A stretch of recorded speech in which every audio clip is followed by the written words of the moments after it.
Guys today screens are everywhere. आपके हाथ के स्मार्ट वॉच से लेके कार, बाइक, टीवी, मोबाइल, इन सब में स्क्रीन्स का यूज़ होता है। एक भी दिन ऐसा नहीं बीतता होगा जब हम किसी स्क्रीन को नहीं देखते होंगे। तो क्या आपने कभी सोचा है कि ये डिस्प्ले काम कैसे करते हैं? जब हम जाते हैं कंप्यूटर, लैपटॉप या कोई नया फ़ोन लेने, हमें अलग अलग डिस्प्ले मिलते हैं। किसी में IPS है, किसी में एमोलेड है, किसी में LCD है, किसी में LED है। बहुत सारे यहाँ पे प्रॉब्लम्स हैं। तो कौन सा बेटर होता है, कौन सा आपको लेना है, कौन सा नहीं लेना है, सब कुछ बताने वाला हूँ। तो वीडियो पूरा देखना और अच्छा लगता है तो प्लीज़ लाइक करना। तो mainly there are 3 types of display, LCD, LED और OLED।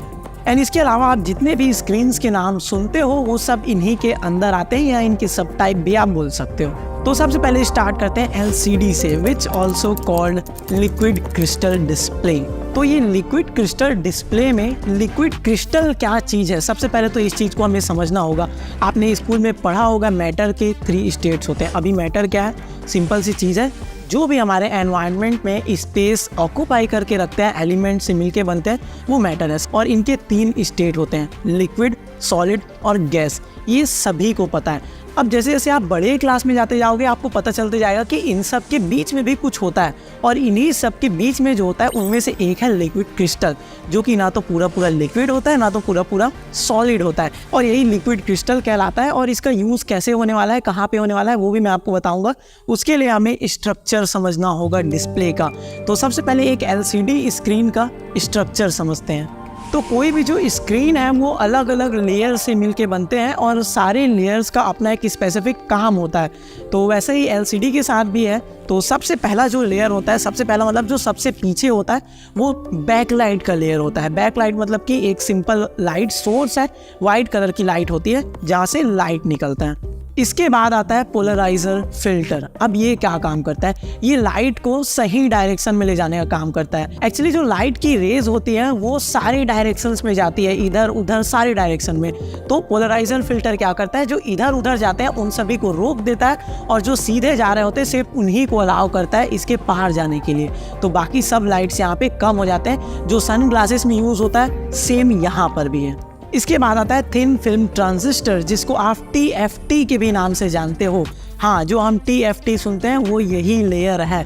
तो ये करता क्या है? ये एक्चुअली ट्रांजिस्टर्स होते हैं जो वोल्टेज को कंट्रोल करते हैं। अब किस वोल्टेज को कंट्रोल करते हैं वो इसके बाद वाले लेयर को जानने के बाद में आपको पता चलेगा, जो कि होता है लिक्विड क्रिस्टल। और ये वही लिक्विड क्रिस्टल्स है जिसके बारे में मैंने आपको थोड़ी देर पहले बताया था। बेसिकली ये अपने शेप एंड साइज को चेंज कर सकते हैं इलेक्ट्रिक करंट अप्लाई करने पे, और यही सबसे इम्पॉर्टेंट लेयर है। और यही अलाउ करता है कितना लाइट आगे जाना है, डिसाइड करता है कि कितना लाइट आगे जाना है और नहीं जाना है, और इनमें कितना इलेक्ट्रिक करंट जाना चाहिए उसको कंट्रोल करने का काम करता है ट्रांजिस्टर्स वाला लेयर। जो इसके पहले TFT वाला लेयर था वही इस चीज़ को कंट्रोल करता है कि कितना करंट अप्लाई करना है, और इनकी शेप एंड साइज के हिसाब से ये डिसाइड होता है कि कितना लाइट आगे जाना है और कितना नहीं जाना है। एंड इसके बाद आता है कलर फिल्टर। अब कलर फिल्टर नाम सुन के आपको पता चल ही गया होगा, ये बेसिकली कलर देने का काम करता है। एक्चुअली इसमें छोटे छोटे पिक्सल्स होते हैं जिनमें रेड, ग्रीन और ब्लू 3 कलर्स होते हैं, और यही तीनों कलर मिक्स होके सारे कलर्स प्रोड्यूस कर पाते हैं। और लास्ट में एक और पोलराइजर फिल्टर होता है जो कि मैंने आपको बताया था, जो लाइट के डायरेक्शन को कंट्रोल करता है। एंड ये जो अलग अलग लेयर है, जो फर्स्ट वाला पोलराइजर फिल्टर था वो वर्टिकल होता है, ये हॉरिजॉन्टल होता है। तो ये है basic structure of a display. And जो मैंने आपको बैकलाइट बताया था उसके भी 2 टाइप्स होते हैं, एक तो फ्लोरोसेंट और एक LED। फ्लोरोसेंट क्या होता है? पुराने जो हमारे CFLs आते थे, सेम वैसे ही ट्यूबलाइट्स आते थे, उसी तरीके से होता है। इसमें जो ट्यूबलाइट्स का यूज़ किया जाता है लाइट सोर्स के लिए, और LEDs में जो हमारे नए मॉडर्न LED लाइट्स आते हैं सेम उसकी तरह है, जहाँ पे छोटे छोटे पिक्सल्स होते हैं जो वाइट लाइट प्रोड्यूस करते हैं। इन सिंपल फ्लोरोसेंट में ट्यूबलाइट्स का यूज़ किया जाता है, एंड LED वाले में छोटे छोटे LED लाइट्स होते हैं। एंड ऑब्वियस सी बात है, जो LED बैकलाइट वाला डिस्प्ले है वो डेफिनेटली कम पावर लेगा, ज़्यादा अच्छा होगा, कॉन्ट्रास्ट रेशियो ज़्यादा अच्छा होगा। वैसे ये कॉन्ट्रास्ट रेशियो से भी बहुत लोग को डाउट होता है, ये क्या होता है? मैं आपको सिंपल शब्दों में बताता हूँ। कॉन्ट्रास्ट रेशियो का मतलब है कोई भी डिस्प्ले वाइट पार्ट को कितना ज़्यादा ब्राइटर दिखा पाता है और ब्लैक को कितना ज़्यादा डार्कर दिखा पाता है, इसी को कॉन्ट्रास्ट रेशियो बोलते हैं। फॉर एग्जांपल, अगर 1000:1 का कॉन्ट्रास्ट रेशियो है किसी डिस्प्ले के अंदर, तो ब्लैक जो है वो 1000 टाइम डार्कर होगा, या ये भी बोल सकते हो कि वाइट जो है वो 1000 टाइम्स ब्राइटर होगा ब्लैक के कंपैरिजन में। नाउ एलसीडी स्क्रीन के भी दो टाइप्स होते हैं, एक्टिव मैट्रिक्स और पैसिव मैट्रिक्स। ये कोई बहुत ज़्यादा दिमाग लगाने वाला चीज़ नहीं है, सिंपल सी चीज़ है। एक्टिव मैट्रिक्स वो होता है जो आजकल के मॉडर्न डिवाइसेस में यूज़ होता है, जैसे कि phone, laptop, computer, TV and बहुत सारे डिवाइसेस हैं ये सब में। And passive matrix digital watches में, या फिर कैलकुलेटर्स में, या फिर जो डिजिटल स्पीडोमीटर होता है हमारे कार या बाइक में, उन सब में पैसिव मैट्रिक्स डिस्प्ले का यूज़ किया जाता है। बेसिकली जहाँ पे बहुत ज़्यादा डेटा नहीं शो करना होता, कुछ लिमिटेड चीज़ें होती हैं एंड उन्हीं को शो करना होता है। यहाँ पे जैसे सिर्फ नंबर्स ही शो करने होते हैं, कुछ लिमिटेड जो वर्ड हैं उनको शो करना होता है, तो इन सारी जगह में पैसिव का यूज़ किया जाता है।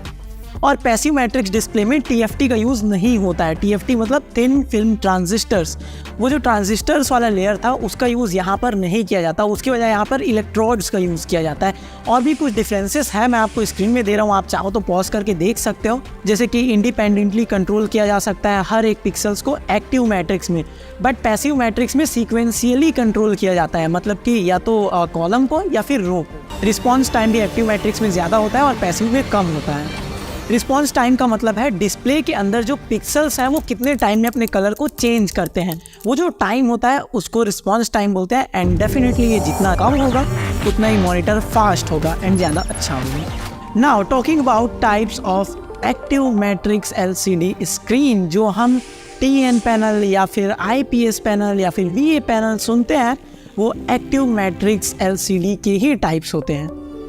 एंड तीनों ही पैनल के अपने अपने प्रोज एंड कॉन्स होते हैं। जैसे कि अगर मैं TN also called twisted pneumatic की बात करूं, तो इसके प्रोज ये हैं कि इनमें हायर रिस्पॉन्स टाइम मिलता है आपको बाकियों के कंपैरिजन में, एंड रिफ्रेश रेट भी इसमें हायर मिलता है आपको, एंड मोस्ट अफोर्डेबल भी होते हैं, कम प्राइस में मिल जाता है। बट प्रो के साथ कॉन्स भी है। कॉन्स ये है कि इनमें लिमिटेड व्यूइंग एंगल मिलता है, व्यूइंग एंगल जो है उतने अच्छे नहीं होते हैं इसके, एंड कलर एक्यूरेसी भी उतनी कुछ खास नहीं होती इस डिस्प्ले की।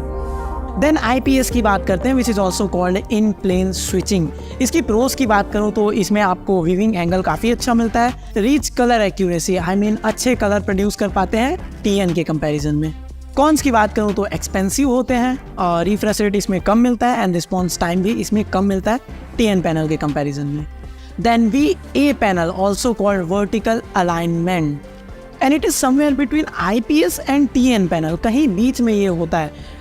इसका colour reproduction is better than TN but not as good as IPS, और इसमें कॉन्ट्रास्ट रेशियो भी अच्छा मिलता है। तो ये था LCD एंड LED, जो भी सब टाइप्स थे, जो भी कैटेगरीज थी, वो सब मैंने आपको बता दिए। अब इसके बाद जो आता है वो है OLED, organic light emitting diode.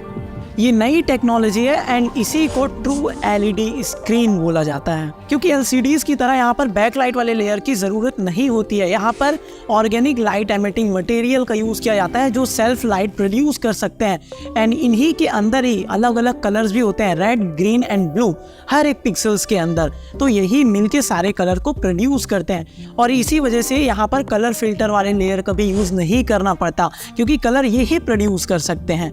और यहाँ पर एक एक पिक्सल्स को कंट्रोल किया जा सकता है, कौन से पिक्सल की लाइट जलानी है, किसकी नहीं जलानी है।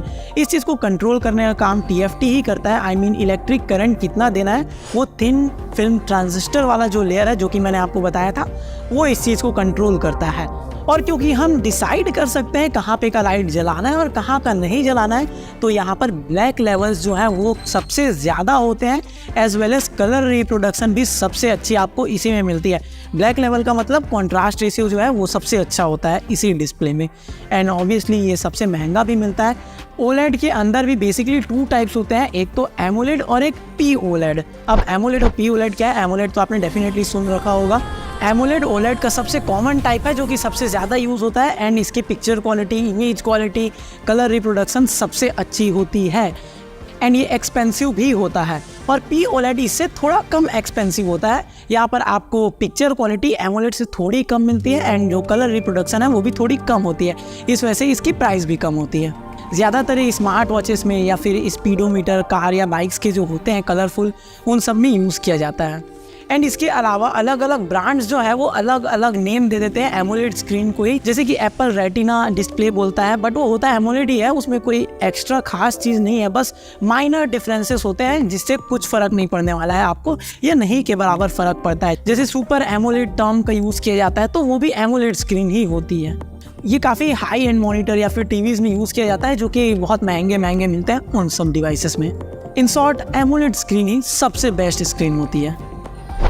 अब आपको अपने हिसाब से सोचना है आपको किस चीज़ की रिक्वायरमेंट है, उस हिसाब से आपको लेना है, कौन सा डिस्प्ले आपके प्राइस में आ रहा है, कौन सी डिस्प्ले की आपको ज़रूरत है, उस हिसाब से लेना।